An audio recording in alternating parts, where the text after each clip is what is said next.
Welcome to Talk Tales on True Stories. Today we have the privilege of speaking with Mr. Rajiv Warrier, the CEO of Choithrams, a leading UAE-based supermarket chain that began in the region in 1974. Rajiv's career has been nothing short of extraordinary. Let's hear about his remarkable stories and also understand the success behind Choithram. Hi Rajiv, thank Hi, you Shanu. so much for doing this for us. Thank you so much for giving us your time. Choithram was a family-run business. Now, a Right. transition from a family-run business to a corporate organization that has been quite something for the family and for the company in itself. So, how has the transition really been? And share some stories on that. It's been so, when I first joined, I joined in June 17. And in July, I'll be very honest, in July I was thinking to myself, Oh, I also, I'm sorry to cut you there, but I also have to go on record and say that he's the first CEO officially Right. when Choithram transitioned Right. from a family-run business to a corporate organization. right, yeah. So actually in 2010, the company had brought in a few people from South Africa to manage finance and operations, but that didn't, for about a year and a half, and then they moved on after that. But I'm probably the first professionally appointed CEO in that sense. My first month over here, information was very slow to come. And after some time, I began to say, yeah, what am I doing over here?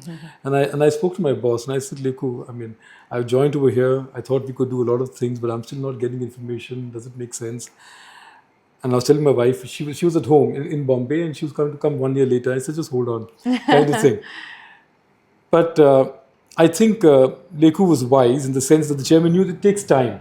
It takes time for people to get used to a new set of people, professionalism, that kind of thing. And I think, so the information began to come to me slowly and then very quickly, and then it became a flood.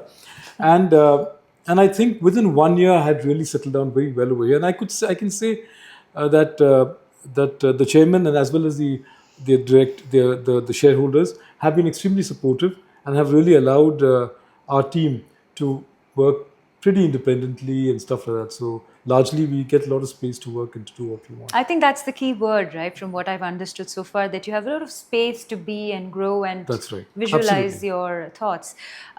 Right. So, what are the sort of business trends that you have observed, in the region, and how exactly is Choithram capitalizing on these trends?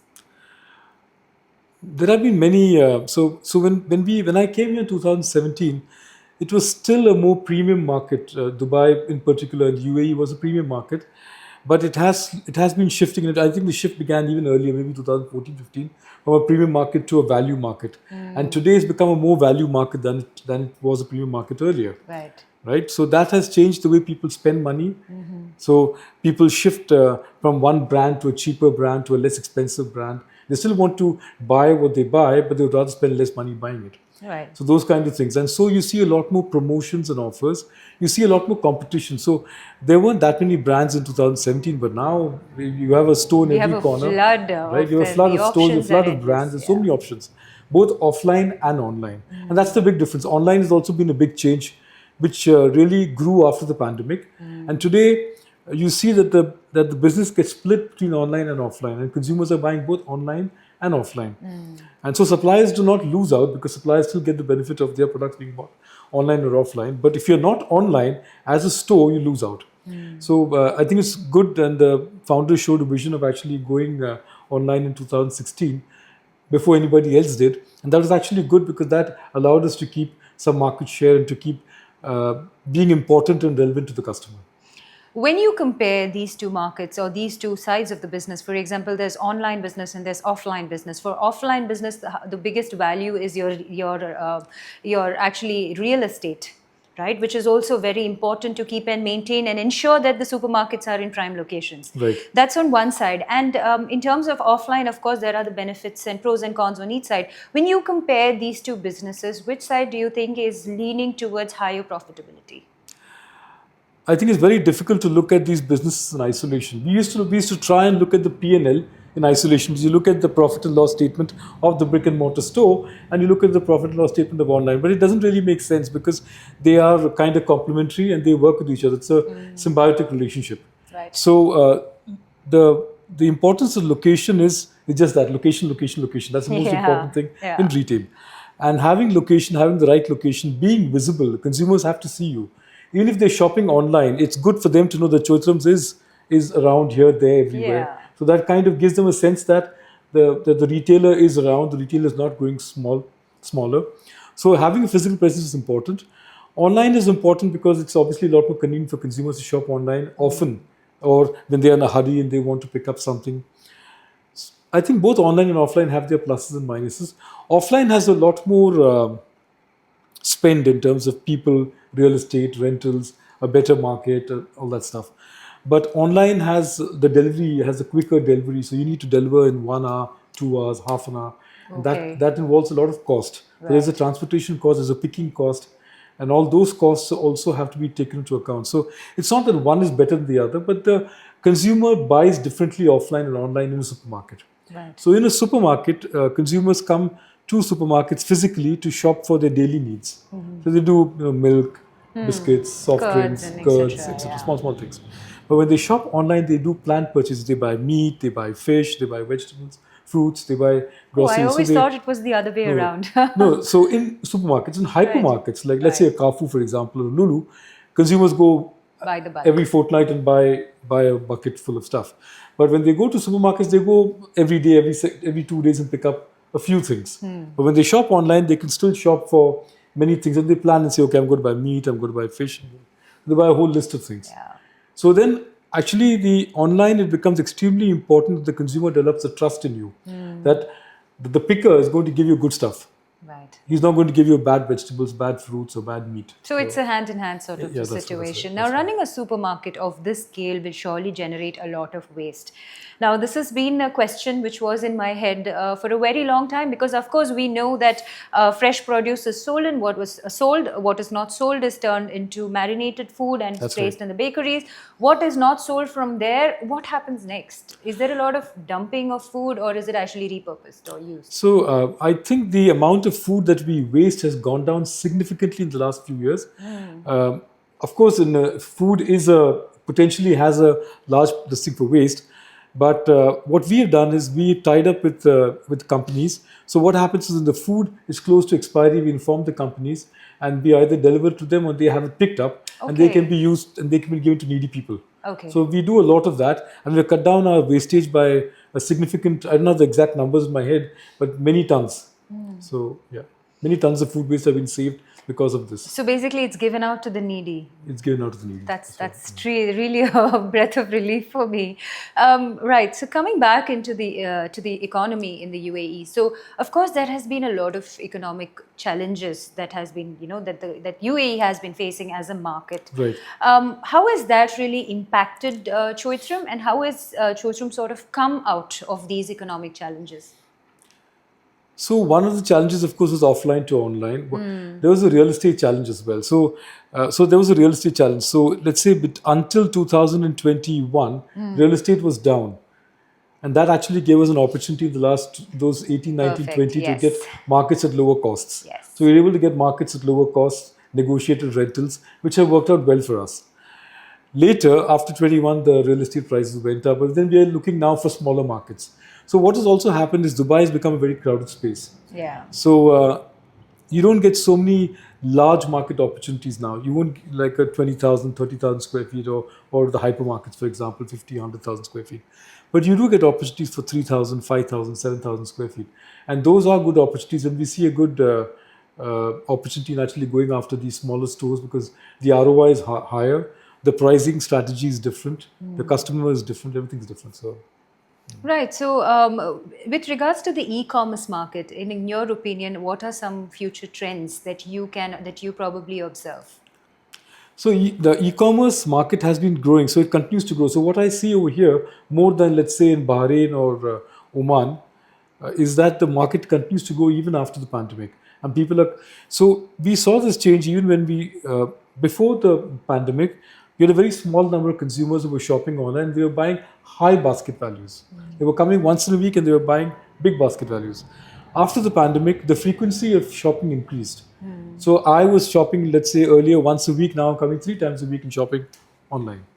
And so my basket size is coming down, but my frequency of purchase is going up.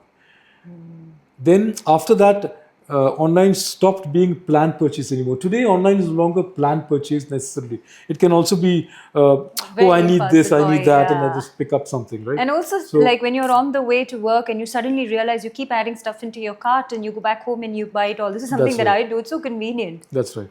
So you can just do that. You can also pick it up. You can order it and then pick it up from the store if you wish to. So a Okay. lot of those things are changing, and people are looking at more convenience. So I think as this market continues to, it'll keep evolving. I think larger and larger proportions of the market will go online, but there will be some tipping point. The tipping point is not that far away, I think. Really? Tell me, can you explain a bit more? So I'm saying that it's not as if 50% of the market will suddenly become online. Right. It won't happen. But 20% could be online. 20. I'm talking about food. I'm talking about food and grocery. I'm not talking about fashion and Yes, electronics. yes, of course. Whether ratios be That's much a different higher. conversation. That's a different conversation. But in grocery, for example, 20% I think could be a tipping point and could be a point where you would kind of settle at that number, 22% kind of thing. And might not go much higher than that. Right. And Because consumers still like to go online, still like to offline, still like to see their fruits and vegetables sometimes, and yeah, I mean, honestly, it's a sort of a therapy. it's also When therapy, you- right? Yeah, so it's For food someone therapy. like me, I would love to take my actual a weekend of free time is probably just go to the store and look at the apples and Right. just enjoy that time. That's It's right, that's very right. de-stressing. And also, one of the things that happens in brick and mortar stores is that impulse buying happens a lot more when you go to a store. When you go to a store, you buy your stuff. You come to the counter. You see Mentos, you see Wrigley's, you see Taj Saffron. Pick up stuff There's a on lot of impulse. psychology Yeah, behind that's that. it. Whereas Yeah. online, you don't see that so much. Another word that's synonymous to Choithram is sustainability. Tell me some of the sustainable measures that Choithram employs. So sustainability has been measured has been very close to our hearts for very long. 10 years ago, we tied up with Unilever's, and we have been partners ever since. Uh, we also adopted the Rio Summit measures, in 2012 or 2013, and we continue to follow those. So we look at energy consumption, we look at waste, we look at energy, we look at water consumption, and we have taken measures to reduce the consumption of energy and water over the last few years. So, for example, we don't have these plastic bottles anymore. We stopped using plastic. We use only this thing. We have measures to reduce the flow of water in our bathrooms and stuff like that.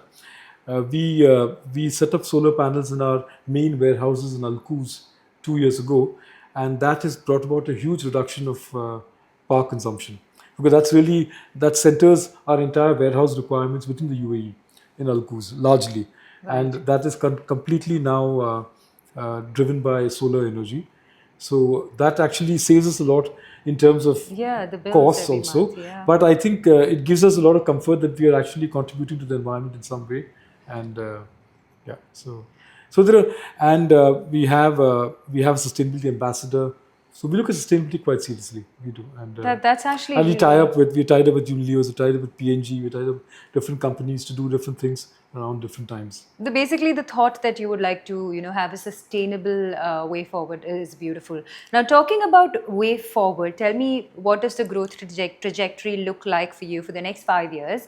And of course, UAE is anything but the least competitive market. It's really competitive. What are the plans for Choithram to stay in the league and stay at the top? So we will continue to adapt to our environment. So I think we went online early, and we continue to look at things in the online space. I can't really elaborate too much on this, because we have some things in mind that we don't want to talk about very Oh, it's a honestly. secret. But we are looking at different things online to really get a larger share of customer spend. Beyond that, we also launched loyalty. So we're really looking to see how we can use loyalty and the information that comes out of loyalty to better target our customers and market to our consumers. Uh, we will continue to look at convenience stores as an opportunity, because we see smaller stores as a bigger opportunity in a place like UAE. Uh, but this is only UAE. In Qatar, for example, again, we're looking at expansion in Qatar. We have added 3 stores in the last couple of years, and while the market is not really growing in Qatar presently, we see growth in the future, and we see that Qatar could be a market which could give us good growth. Similarly, in Bahrain also, we added a couple of markets last year, and Bahrain's a relatively smaller market in the UAE, but has a lot of potential to grow. So we see a lot of growth potential in all these markets to grow both offline and online. Beyond that, we didn't speak about this, but we're also a distributor. Right. So we also Yeah, you distribute a lot vaguely of mentioned in the brands. So we beginning. distribute a lot of brands. So as a matter of fact, in the UAE, our retail business is equal to our distribution business. So we distribute brands like Rainbow, we distribute brands like Mentos, like Taj Saffron, like Quaker Oats, like Weetabix. And we distribute so many different brands to retailers like Carrefour, Lulu, Choithrams, Pennies, etc. And that's also been a very important part of our business. And both distribution and retail have different. So retail is a negative working capital business, right? Because you receive Yeah. money and you pay to your suppliers later. Distribution is a working capital intensive business where you pay your suppliers and then you get your money later when you sell to your customers. So these businesses are very complementary and work very well together.